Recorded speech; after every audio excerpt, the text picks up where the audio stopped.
What is going on, everyone? I have Tunks here with me today, senior appraiser of over 20 years, auctioneer, facilitating around $30 million in bids, and he's a fitness coach, spiritual coach, founder of Spiritual Mind, Body, and Soul. How's it going? Steven, my man. How's it going, brother? I'm doing good, man. I'm doing good. You're in the hot seat today. Hey, I'm used to being in the hot seat. It's a comfortable place for me. Well, thank you for joining us. I've seen you all over Facebook. Like, you're all over Facebook, man, especially with the fitness coach, life coach. You got your Spiritual Mind, Body, and Soul page on Facebook.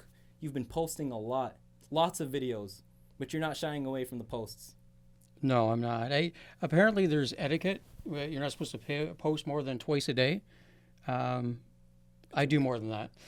Yeah, you do a lot more. I see you at the gym. I see you on the treadmill. I see you going for a walk. I see you posting things about your home. Everything's very random, but it's all coming together. It's about positivity. And I heard about your story, man. Tell us a little bit about your story, like where you started. I know that you said you came from a place where, you had to work really, really hard, and you were, what was your weight? At my heaviest weight, it was around 367 pounds. My heaviest weight. Picked on as a kid. Called last for team sports. Just had a big heart. And through the years, just made a lot of bad decisions. And then it came to a point where I just knew there was a voice inside me and just get in the best shape as you can. You've got a battle of your life. And this was the beginning of COVID.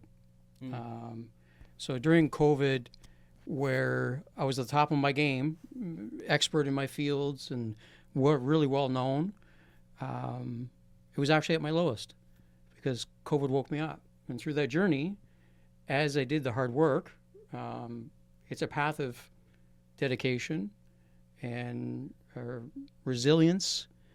More so, you got to take a lot of knees along the way. Get yourself back up and do the hard work, and the result of it, we're here today.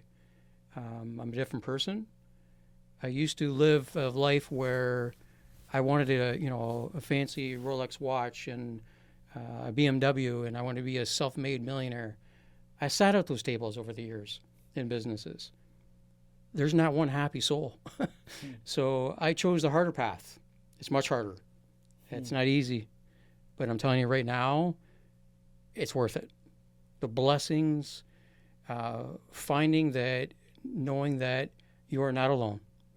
You don't need to be enabled.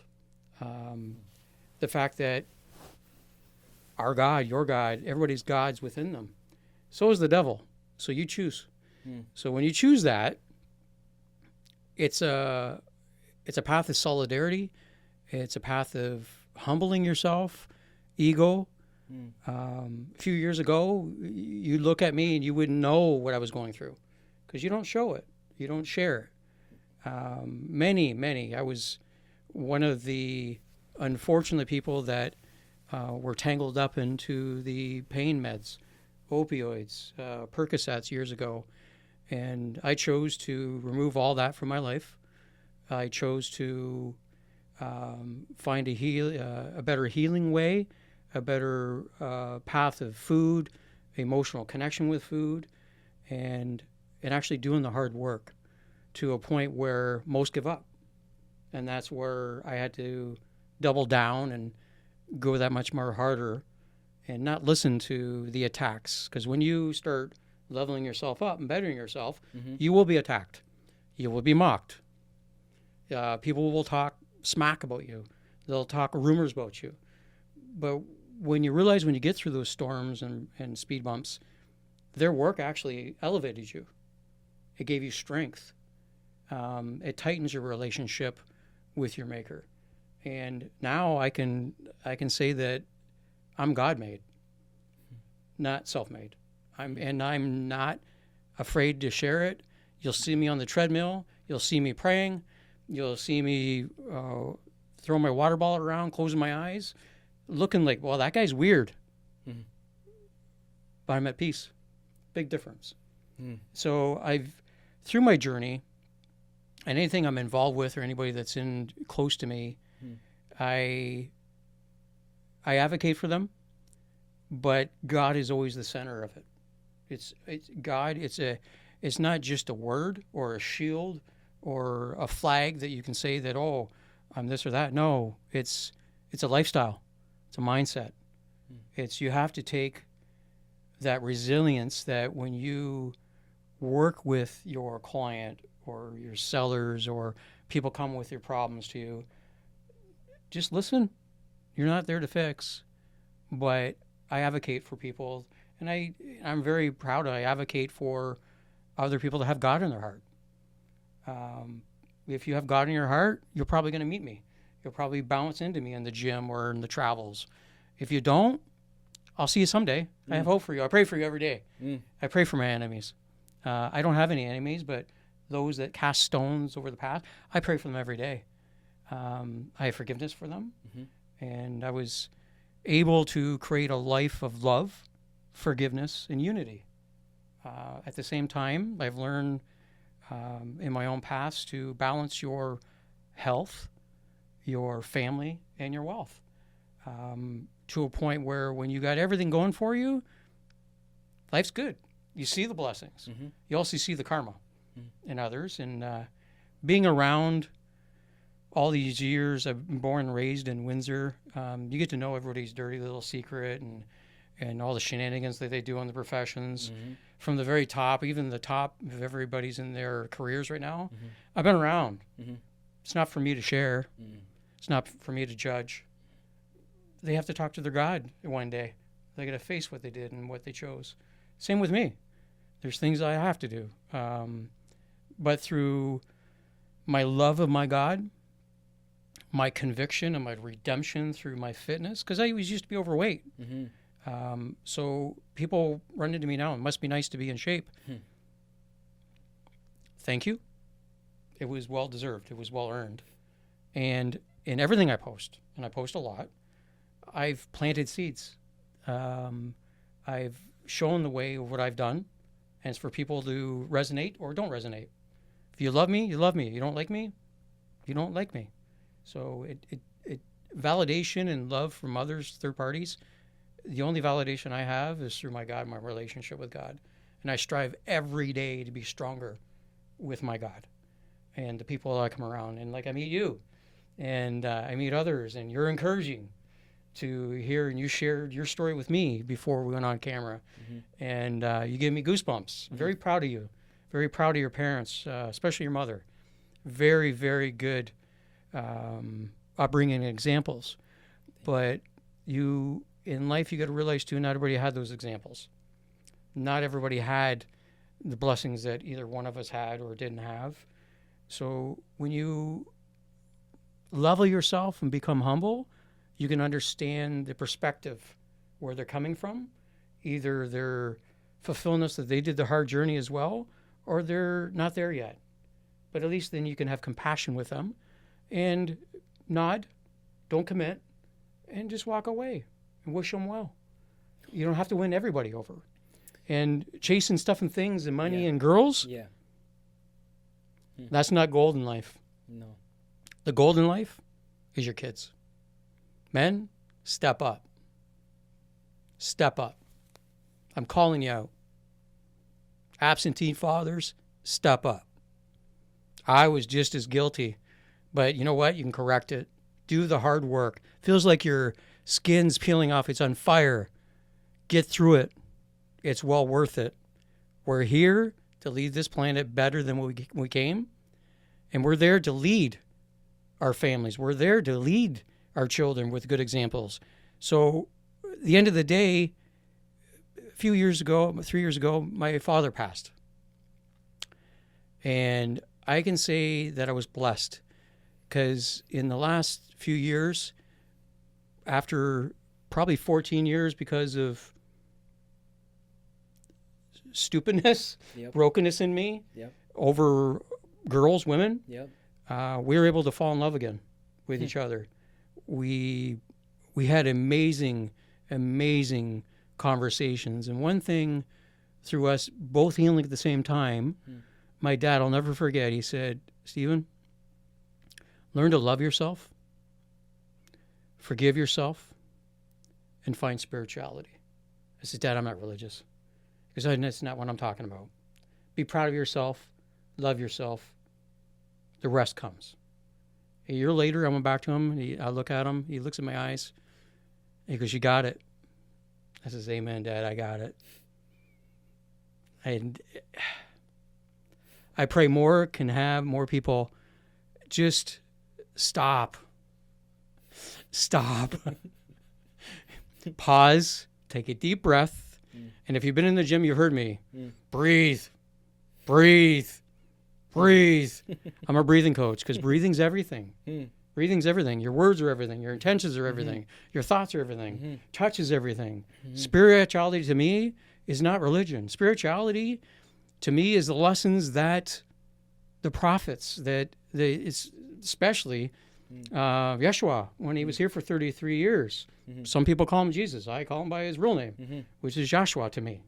I call God Allah. I call God Yahweh, more Yahweh than anything, because that's the oldest.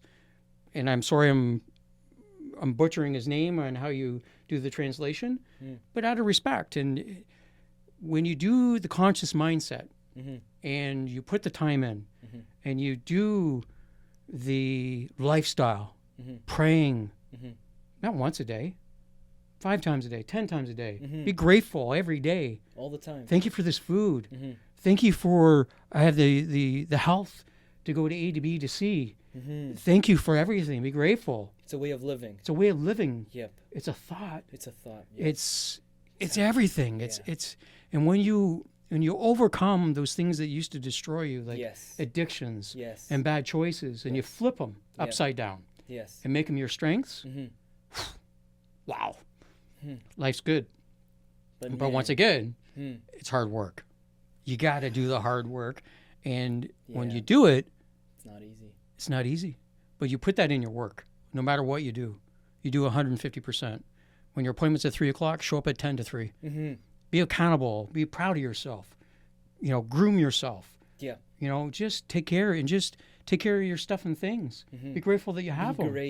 Be grateful. You show you're grateful by appreciating them through your actions. Actions right? and your words. Your words too. And when you do the words, the words. I used to have road rage. I don't have road rage anymore. I put happy music on. The music in the gym. Rah, rah, rah. No, it's happy music I listen to. Yeah. Or I listen to my own frequencies. Search me on Spotify. But frequencies, you look at holistic ways to self-heal, to get off the drugs and the things that the society gives you for as painkillers or meds for your mental health that you get labeled. I got labeled. I got misdiagnosed. What it was brokenness that had to heal. And when you heal it, those things go away. They go away. But being consistent is the hard part. Being disciplined. Some people are a week in the gym and then they stop, or a week of being positive and staying away from backbiting and staying away from the people that are toxic and, toxic relationships, toxic friends, toxic family members. It could be toxic anything. But people stay there where it feels comfortable, or staying at home in bed where it feels comfortable, or eating the bag of chips that they didn't want to eat after a week of not eating them.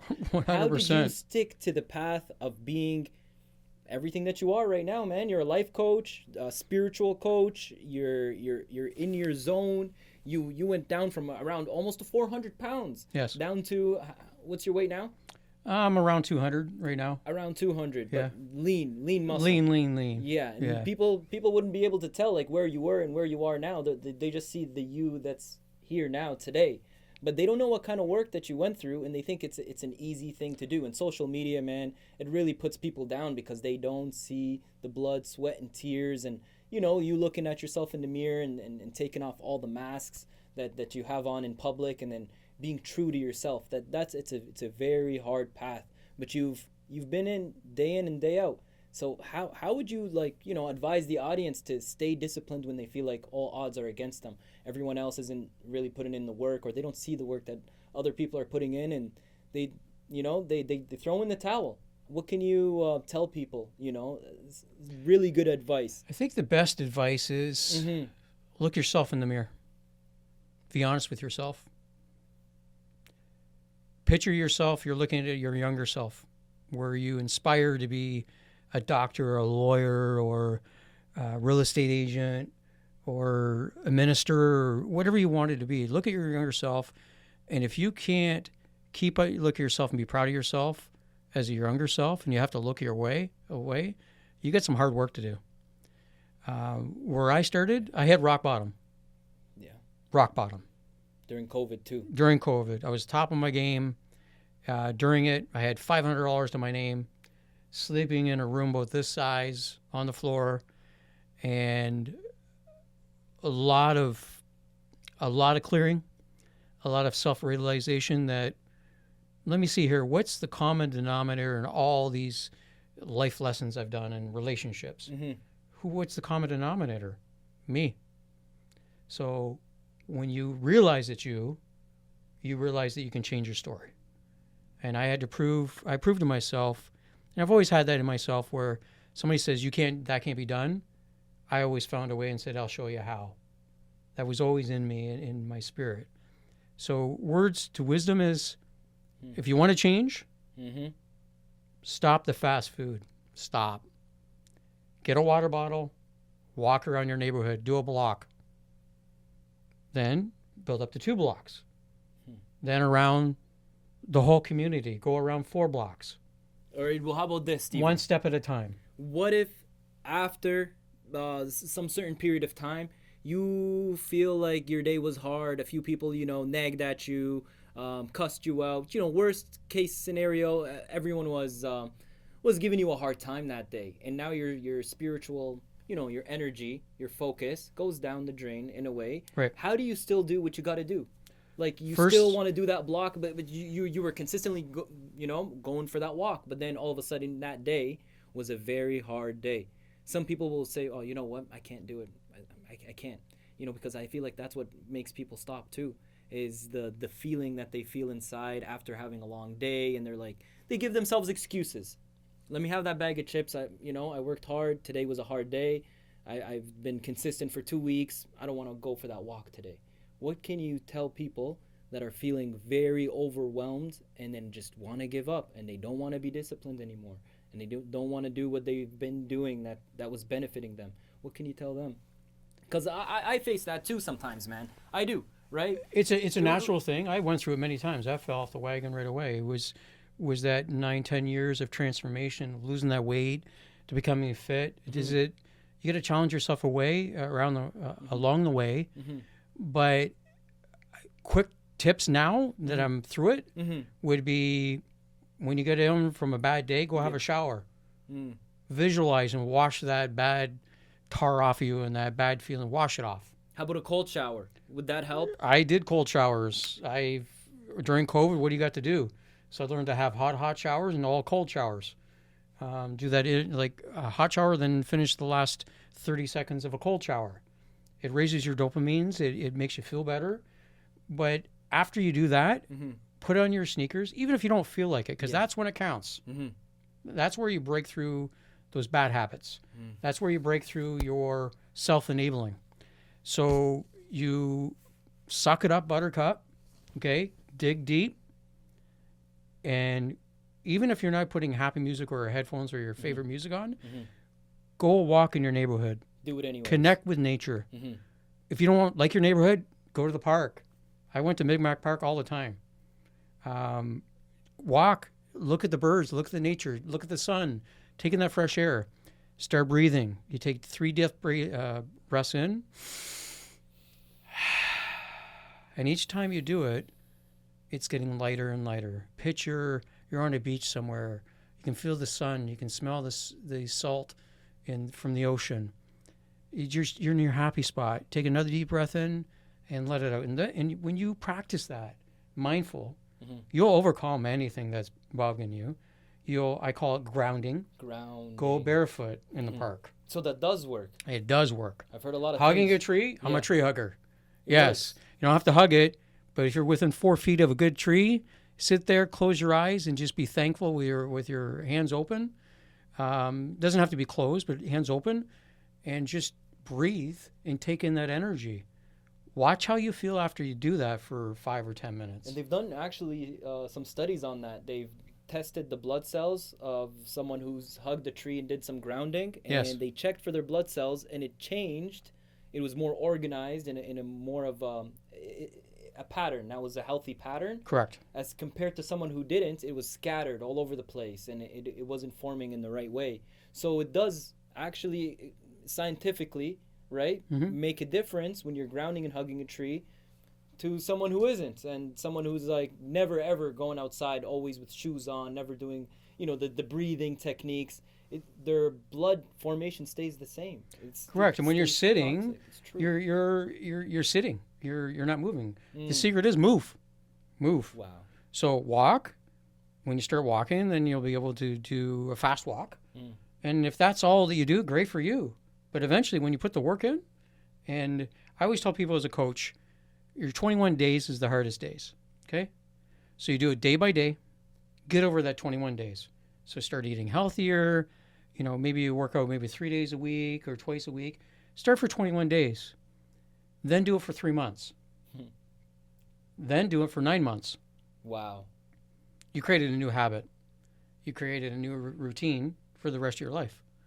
And you do that for every discipline that you need to build in your building blocks. At the same time, if you really want to mix it up, you start righting your wrongs, making things right, asking for forgiveness. Even if they don't accept it. But if they do, go to the next step and saying, how can I make it right to you? And here's the biggest thing. Never repeat it again. Then you've overcome that bad habit, bad routine, and you just stack them up over the years. And I've stacked mine up over 9 years. I had a lot of stacking up, a lot of wrongs to right, a lot of karma to pay.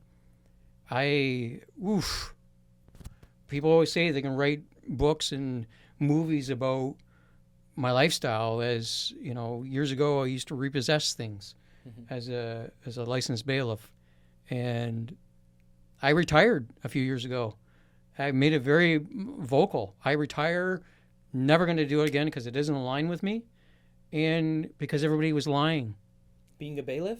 Being a bailiff, the debtors and the creditors were both lying, both parties. And it wasn't aligning with who you were. Wasn't aligning within me, so I retired, gave it up. But you didn't retire from being an appraiser. You're still an appraiser now. I'm still an appraiser, yes. And an auctioneer, both. And an auctioneer, yes. Yeah, I know we got a little bit into the spiritual side, Right. but that's what interests me. Because that's the stuff people don't want to talk about, the spiritual side, the way you got to be, being genuine, authentic, and the real deal, the stuff that people, shy away from. That's how I like to start this podcast. But tell us a little bit about being an appraiser, because you're still an appraiser. You didn't retire from that. No, retired. You're still an auctioneer, too. Still an auctioneer, but I brought my healing, my spirituality into that. See, I started those when I was not healed.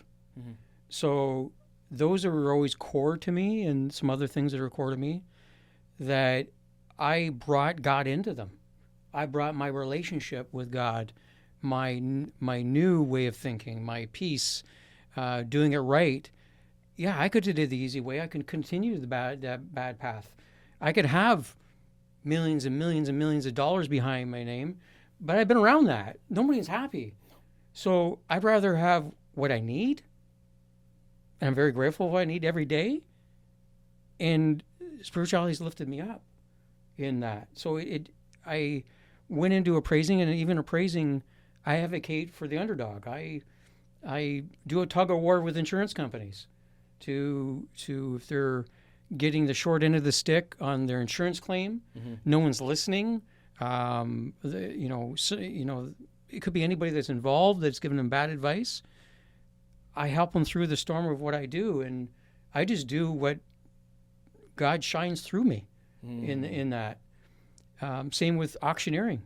I brought auctioneering to a level with real estate that I was told by many people, because I'm well known in the industry here as being a service provider to the real estate, from virtual tours when it first came out. I was a leader in that, to digital TVs when they first came out. I had them in Devonshire Mall in the food court. That was me.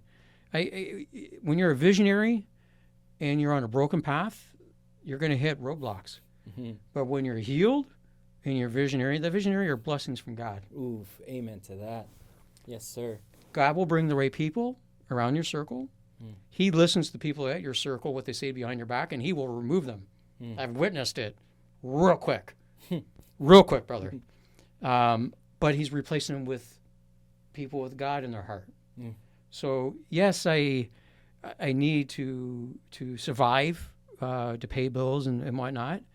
And I choose to do that. And I do that in auctioning real estate to helping do... it's not for everyone. Had a lot of success. I had a lot of smart people around me when I was doing it. I'm not saying I did everything on my own. I didn't. I had smart people around me.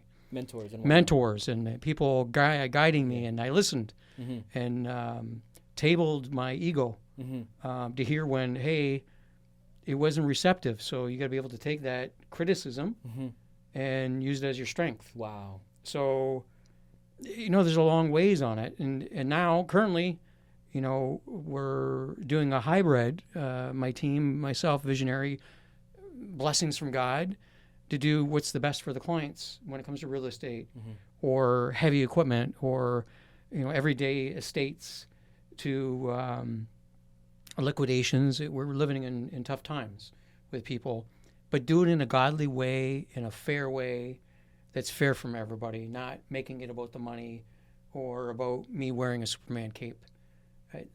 That was the broken version that I used to follow. It's not about that. There's a better way. I believe in the seller, the for sale by owner product. I've had great experiences with Jump Realty in the past. Amazing. You get some amazing professionals in your organization. I had one recently with Team Gorn. Fantastic. The clients were happy. We're happy. Everybody's happy. It's a better way. And everybody wins, but it's not making all your money on one deal. Which is what people try to do. Try to reach that goal of money real quick. And we were talking about this before we started. Some people are worshiping money as if it's the end all be all. That's like that's what they worship. That's it. It's the end all be all, and that's all they need in life. Money, right? And then they lose themselves. They're no longer bigger than, larger than life kind of energy. That's what George 1,000%. Yeah, George. Life. Yeah, larger than life. I've been around, like I said, and meeting George. Yeah. Fantastic soul. Fantastic. Especially as a lawyer, because everybody hears about bad things about lawyer, and like you're getting a bill from the lawyer or a dentist. It's the same reaction.